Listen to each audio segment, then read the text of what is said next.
संपूर्ण भव्याथ सिद्धे कारणमुत्तमम् प्रशस्त दर्शन ज्ञान चारित्र प्रतिपालकम् सुरेंद्र मुटाश्लिष्ट पाद पद्मांसुकेशरम् प्रणमामि महावीरं लोकत्रय मंगलम। बोलो पंच परमेष्ठी भगवान की, 1008 आदिनाथ भगवान की, अंतिम तीर्थेश भगवान महावीर स्वामी की जय। बोलो आचार्य भगवान गुरु श्री विशुद्ध सागर महाराज की जय। बोले मुनि श्री श्रवण सुप्रभ सागर जी महाराज की जय। बोले मुनि श्रवण प्रणत सागर जी महाराज की जय। जैन बंधुओं, समीचीन विकल्पों का सम्यक समाधान, इस कार्यक्रम में मैं आप सभी का स्वागत करता हूं। YouTube चैनल सुप्रभ उवाच की प्रस्तुति सम्यक समाधान। यह सम्यक समाधान कार्यक्रम आचार्य रत्न गुरुवर श्री विशुद्ध सागर जी महाराज के परम आशीर्वाद से चल रहा है। मुझे बताते हुए अत्यंत हर्ष हो रहा है कि इस वर्ष 2020-2021 आचार्य भगवान की स्वर्णिम जन्म जयंती का वर्ष है। इस वर्ष में मुनि श्री सुप्रभ सागर जी महाराज एवं मुनि श्री प्रणत सागर जी महाराज सत्संग के सानिध्य में अनेक धर्म प्रभावना हेतु कार्यक्रम का आयोजन हुआ है और होता रहेगा। आज इसी कार्यक्रम के बीचों बीच हम श्रमोशरण विधान के इस चरण निष्ठा में यह कार्यक्रम का आज रिकॉर्डिंग हो रहा है। मुनि श्री सुप्रभ सागर जी, मुनि श्री प्रणत सागर जी महाराज अपने समय में से समय निकालकर हमारे समय के उद्धान के लिए इस कार्यक्रम को अपना समय दे रहे हैं। जैसे आचार्य भगवान हमेशा कहते हैं जो है सो है, ऐसे ही मुनि श्री कहते हैं समय पे किया गया काम समय पे दिलाता है। यही वाक्य को आगे करते हुए मैं आप लोगों का ज़्यादा समय नहीं लेते हुए मुनि श्री के चरणों में बारंबार नमोस्तु करता हूँ। मुनि श्री प्रणत सागर जी महाराज के चरणों में बारंबार नमोस्तु करता हूँ और उनसे यह विनय करता हूँ कि वह आज के कार्यक्रम का संचालन करे। नमोस्तु स्वामी, नमोस्तु स्वामी, नमोस्तु। ओम नमः सिद्धेभ्य। पंच परमेष्ठी भगवान की, परम पूज्य आचार्य भगवंत गुरुवर विशुद्ध सागर जी मुनि महाराज की, परम पूज्य मुनि श्री सुप्रभ सागर जी महाराज की।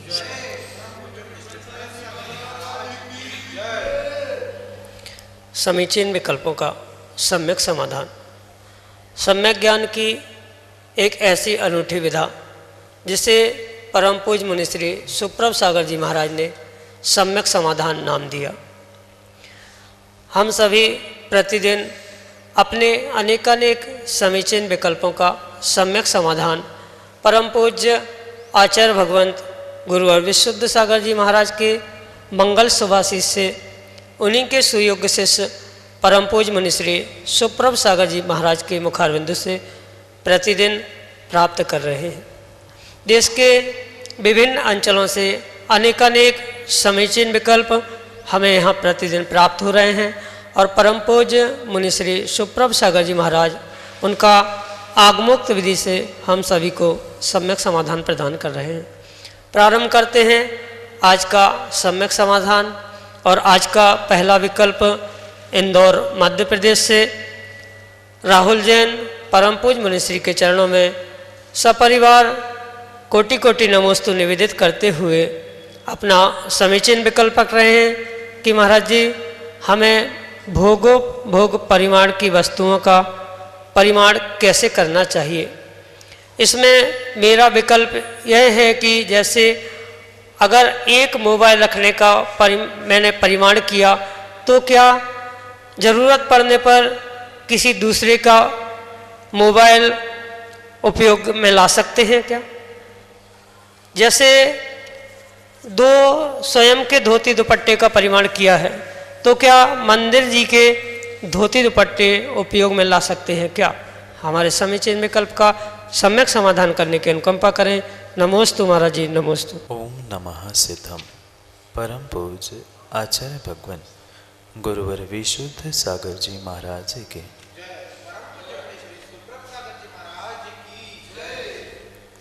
भोगोपभोग परिमाण व्रत के अनुसार श्रावक ने जितने सामग्री का परिग्रह का परिमाण किया है, नियम से उसे उन परिमाणों में ही अपने सामग्री या परिग्रह का उपभोग करना होगा।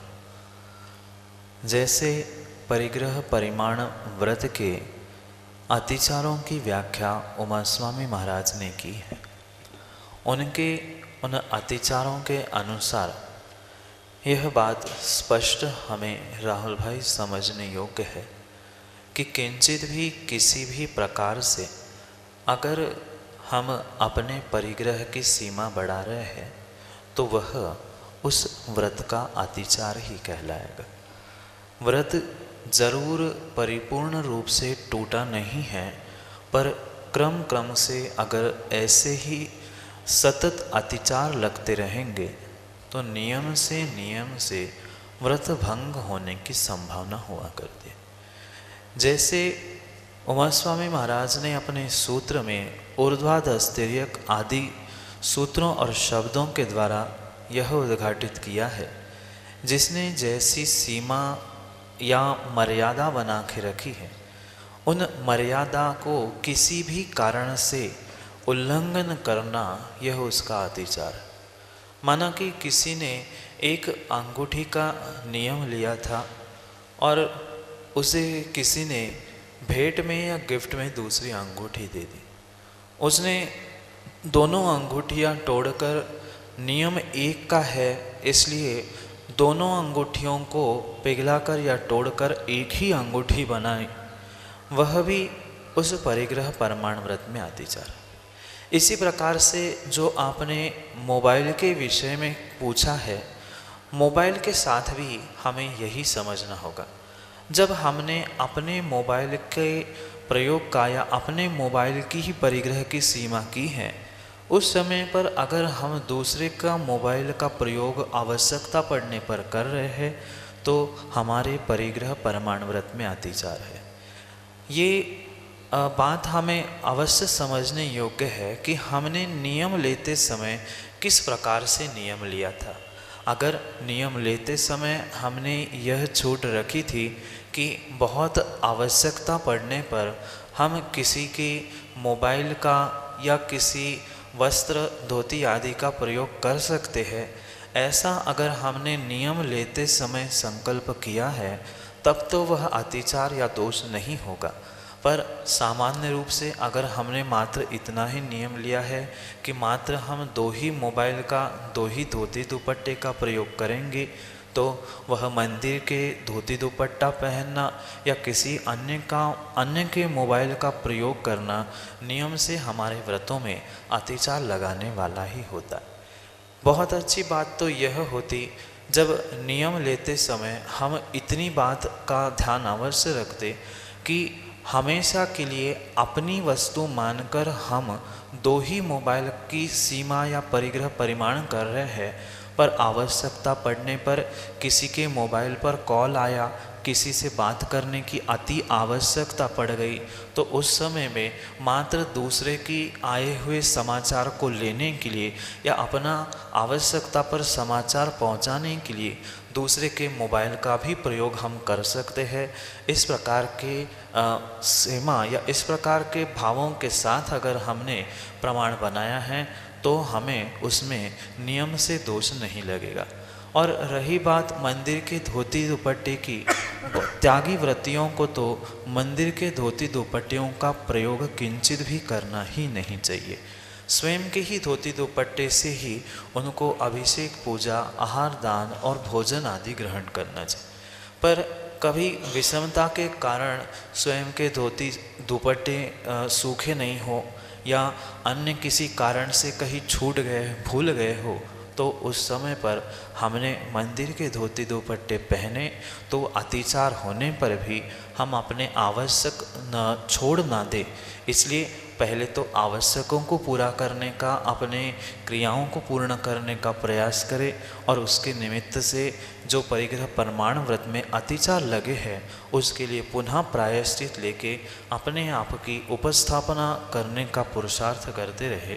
यही इन दोनों विषयों को लेकर आपके जो समीचीन विकल्प था परिग्रह परमाण के निमित्त से, यह आपके लिए सम्यक समाधान।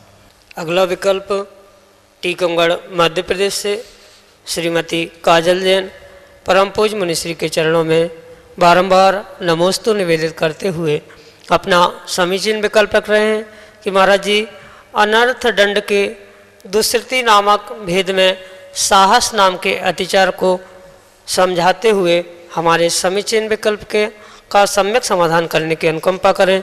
नमोस्तु महाराज जी, नमोस्तु।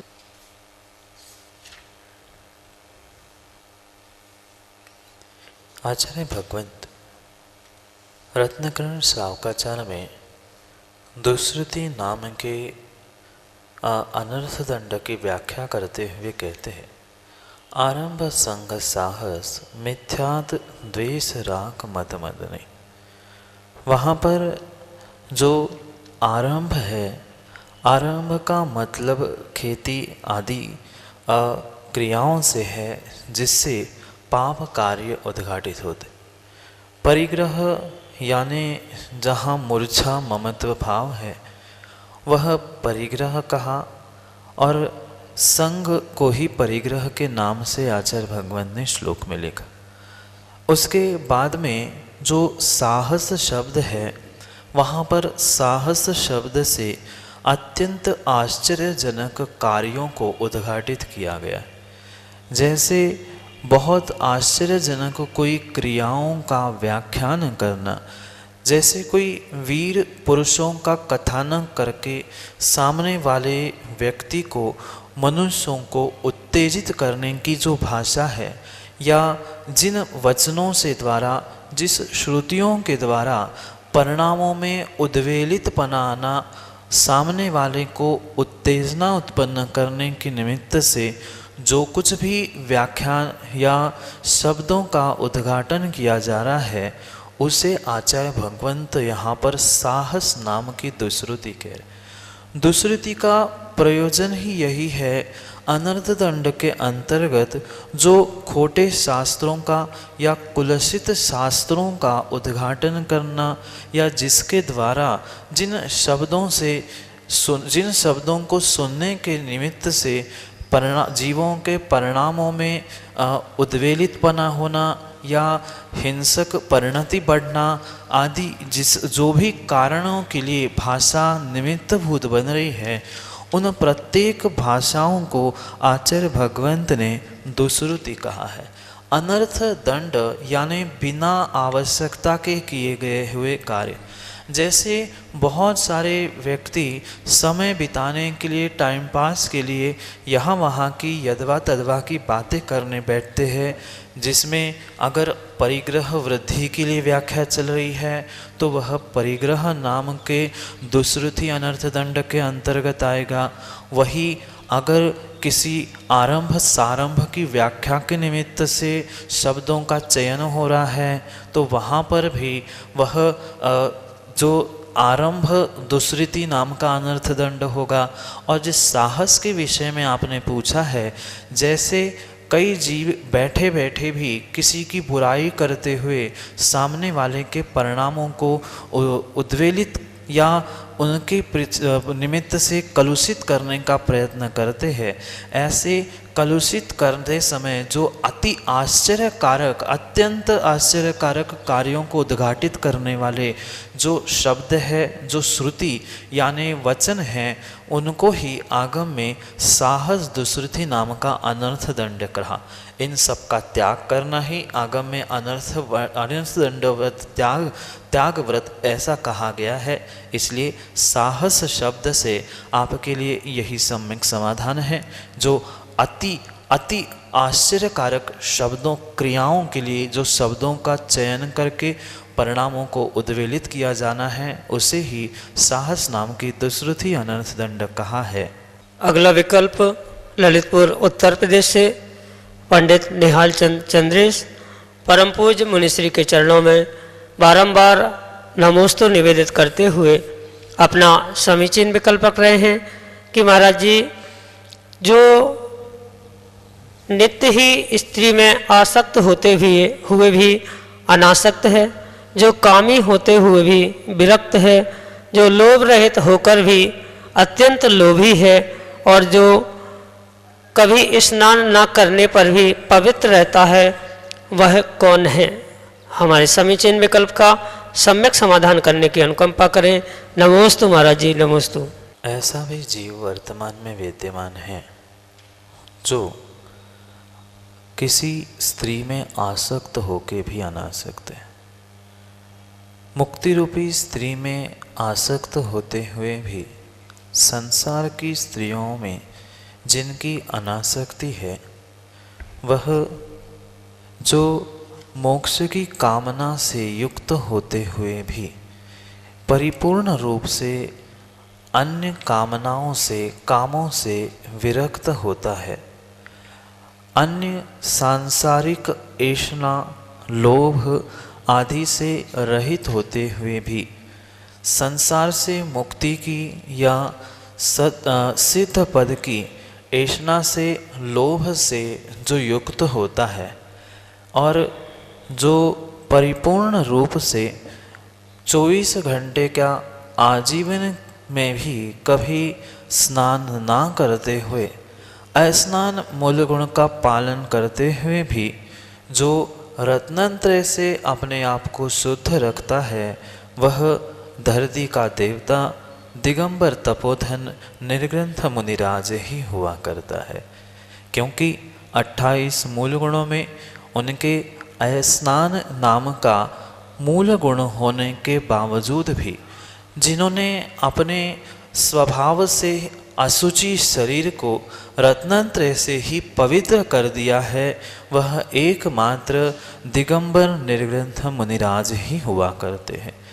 अन्य किसी भी स्त्री में उनकी माता बहन जैसी दृष्टि होने पर भी एक मुक्ति लक्ष्मी को या मुक्ति स्त्री की जो उनके भीतर प्राप्त करने की तीव्र तीव्र तीव्र जो इच्छा है, उस इच्छा के कारण से ही हमें उनको उस मुक्ति स्त्री में नित्य रममान करने की इच्छा होने से उनको हम मुक्ति रमणी की आसक्ति से युक्त है ऐसा कहकर उनको ही निर्ग्रंथ मुनिराज इस नाम से हम पहचान सकते हैं। साथ साथ अन्य किसी भी कार्य की, काम की इच्छा ऐशना नहीं होने के बाद भी संसार से, दुखों से और कर्मों से मुक्त होने की जो उनकी इच्छा ऐशना है, बाहर की कोई ऐशना नहीं, अपितु भीतर के लोक को पहचान कर बहिरंग 3 लोक को छोड़ने की जो लोकेशना जिनके भीतर है, ऐसे काम से, कार्य से युक्त जो होते हैं, वह निर्ग्रंथ दिगंबर तपोधन ही, धरती के देवता ही कामी होते हुए भी विरक्त कहलाए जा सकते हैं। साथ साथ कोई अन्य परिग्रह का, धन संपत्ति नाम आदि का लोभ ना होते हुए भी जो मात्र आत्म कल्याण के मार्ग पर चलने का या मुक्ति को प्राप्त करने के लोभ से जो प्रवृत्त होते हैं, उनको ही, वह धरती के देवता को ही हम लोभी भी इस अपेक्षा से कह सकते हैं। संक्षेप से आपके इस जिज्ञासा का विकल्प का यही सम्यक समाधान। अगला विकल्प बानपुर उत्तर प्रदेश से श्रवण कुमार जैन परम पूज्य मुनिश्री के चरणों में बारंबार नमोस्तु निवेदित करते हुए अपना समीचीन विकल्प रख रहे हैं कि महाराज जी, क्या किसी उद्देश्य की पूर्ति के लिए जाप, पूजा पाठ आदि करना चाहिए या नहीं? हमारे समीचीन विकल्प का सम्यक समाधान करने की अनुकंपा करें। नमोस्तु महाराज जी, नमोस्तु। किसी भी इच्छा, आकांक्षा या लक्ष्यों को लेकर सम्यक दृष्टि जीव कभी भी अपना कोई धार्मिक कार्य नहीं करता। चाहे वह जाप हो, चाहे पूजा पाठ हो, अभिषेक हो या निर्ग्रंथ साधु की सेवा भी हो। किसी इच्छा आकांक्षा से अगर कोई कार्य किया जाता है तो हो सकता है उन क्रियाओं को करने से, पुण्य बढ़ने से वह जो कार्य हमारा इच्छित है वह पूर्ण भी हो जाए।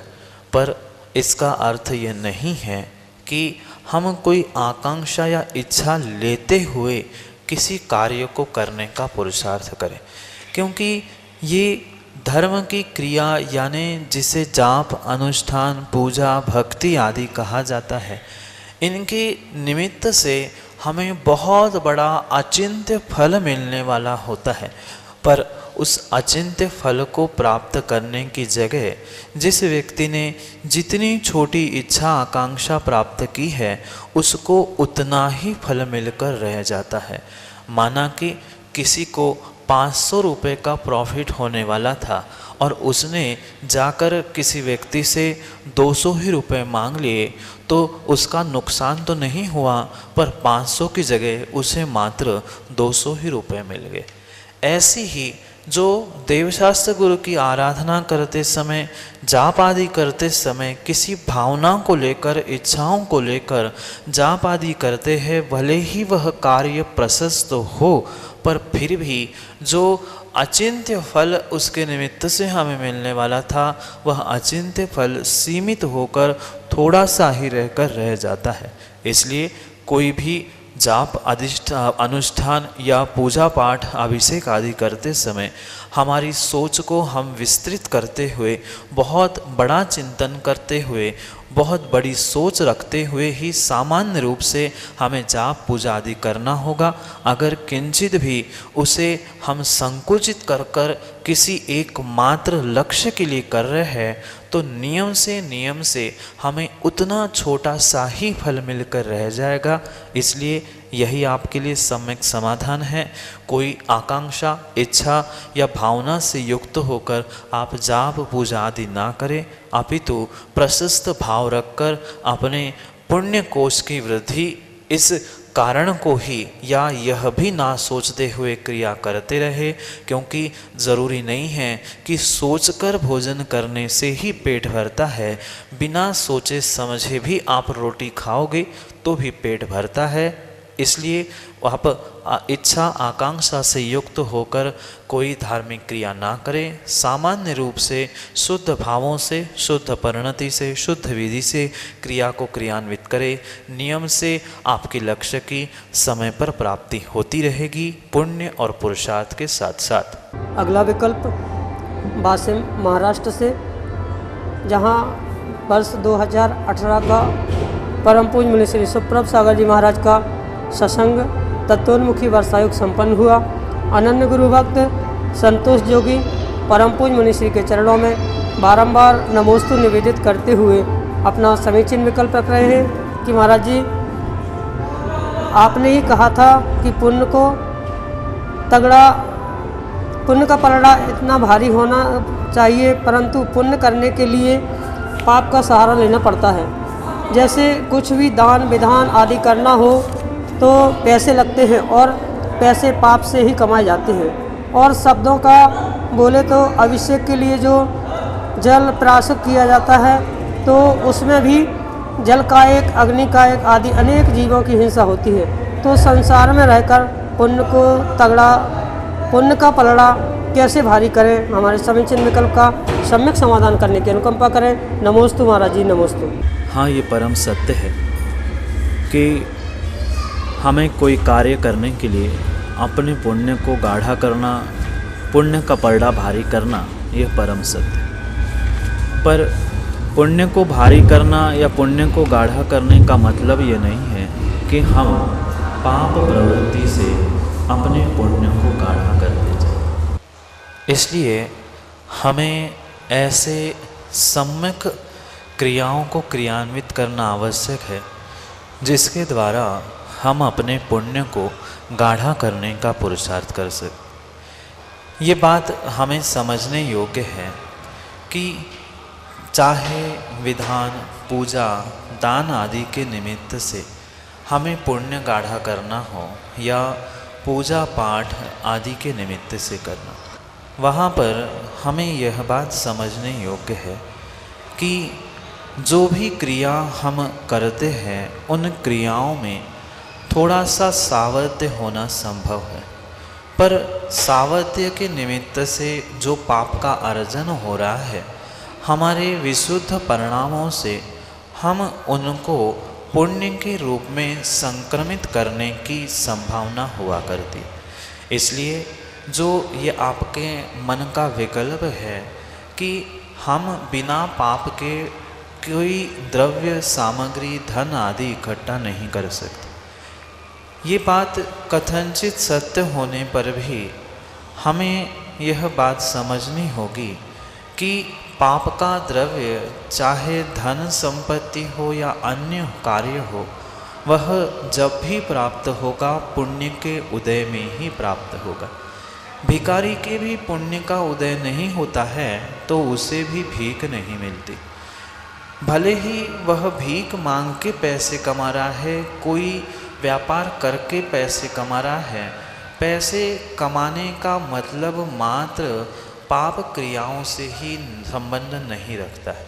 हाँ, पर व्यापार आदि के निमित्त से, पूजा के द्रव्य धोने आदि के निमित्त से कभी कभी सावध्य पाप क्रियाएं होना संभव है, पर श्रावक के लिए आगम में किंचित भी सभी प्रकार की हिंसा का त्याग नहीं कहा। जो श्रावक होता है उसको 4 हिंसाओं में से मात्र संकल्प हिंसा का त्याग करने की व्याख्या आचार्यों ने कही है। उसके लिए आरंभी, उद्योगी और विरोधी हिंसा को कथनचित किसी अपेक्षा से करने के लिए आचार्य भगवंतों ने छूट दी है, चाहे उसके व्यापार निमित्त हो, चाहे उसके किसी अन्य प्रकार की प्रवृत्ति के निमित्त से, पूजा आदि के निमित्त से हो, किंचित भी वहाँ पर पाप की ही परिणति नहीं होगी, अपितु पाप के संक्रमण से या पाप का परिणाम कम होने से, पुण्य की वृद्धि होने से वहाँ पर पाप भी पुण्य रूप संक्रमित हो जाया करता है।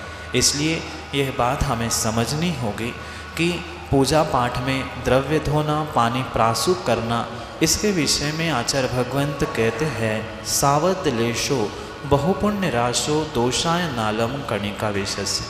बहुत बड़े सागर में एक छोटी सी जहर की बूंद कणिका भी पड़ जाए तो वहाँ पर वह पानी जहरीला नहीं होता।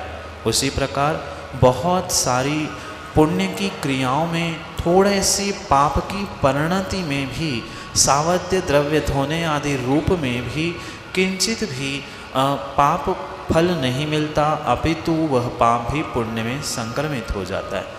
फिर जो व्रत विधान दान आदि के निमित्त से आपने प्रश्न पूछा है, वह भी नियामक नहीं है कि जीव पाप से ही पुण्य कमाए। हाँ, पर यह सत्य है कि पुण्य के उदय में ही कभी कभी पाप क्रियाओं को करने से ही पिछले पुण्य के उदय में ही धर्म और दान आदि के निमित्त हम धन कमाते हैं। पर यह भी बात हमें समझने योग्य है, जो धन राशि हमने अपने घर गृहस्थी चलाने के लिए प्राप्त की है, उसका ही सदुपयोग करके हमें दान आदि क्रियाएं करनी चाहिए, ना कि दान करने के लिए अलग से उसको कमाई करके दान आदि की क्रिया करनी चाहिए। इसलिए पुण्य गाढ़ा करना भी परम सत्य है, पर पुण्य गाढ़ा करने के साथ पाप क्रियाओं के अभाव में या अल्प पाप के अभाव में हमारी पुण्य की प्रवृत्ति भाव अगर अच्छे हैं तो नियम से उसका संक्रमण पुण्य में होगा और हम पाप से बच सकते हैं। यही आपके लिए सम्यक समाधान। जय जन बंधु, समीचीन विकल्पों का सम्यक समाधान। इस कार्यक्रम में हम आप सभी सुन रहे थे मुनि श्री सुप्रभ सागर जी महाराज के मुखारविंद से सम्यक समाधान। YouTube चैनल सुप्रभ वाच पर प्रतिदिन 5:13 पे इसका प्रसारण होता है। इसका पुनः प्रसारण Facebook के पेज सुप्रभु आज या श्रवण सुप्रभ सागर जी नाम के पेज से द्वारा होता है। अगर आप इस कार्यक्रम के माध्यम से अपने समीचीन विकल्पों को सम्यक समाधान प्राप्त करना चाहते हो, अपने मन में उठने वाले विकल्पों को शांत करना चाहते हो, तो आप जो नीचे स्क्रॉल पे एवं डिस्क्रिप्शन में जो नंबर दिए गए हैं उस पे आप अपने व्हाट्सएप के माध्यम के द्वारा टेक्स्ट मैसेज या ऑडियो मैसेज के द्वारा अपना समीचीन विकल्प हम तक भेज सकते हो। हम आपकी सुविधा के लिए मैं यह नंबर एक बार दोहराना चाहूंगा। 8707548811 8707548811। एक अन्य नंबर भी है 7415306441। इस दोनों व्हाट्सएप के नंबर के माध्यम के द्वारा आप ऑडियो मैसेज या टेक्स्ट मैसेज के द्वारा हम तक अपना समीचीन विकल्प भेज सकते हैं। आप अगर जीमेल के माध्यम से भेजना चाहते हो तो हमारा जीमेल आईडी है samyak.samadhan@gmail.com। इस जीमेल के माध्यम से भी आप अपना समीचीन विकल्प हम तक भेज सकते हो। यह जो स्वर्णिम जन्म जयंती महोत्सव चल रहा है विगत दिनों से 2020-2021 के इस पावन अवसर पर यह कार्यक्रम समीचीन विकल्प चल रहा है। मैं मुनिश्री के चरणों में बारंबार नमोस्तु करता हूँ और आज के यह कार्यक्रम को यही विराम देता हूँ। नमोस्तु स्वामी, नमोस्तु नमोस्तु।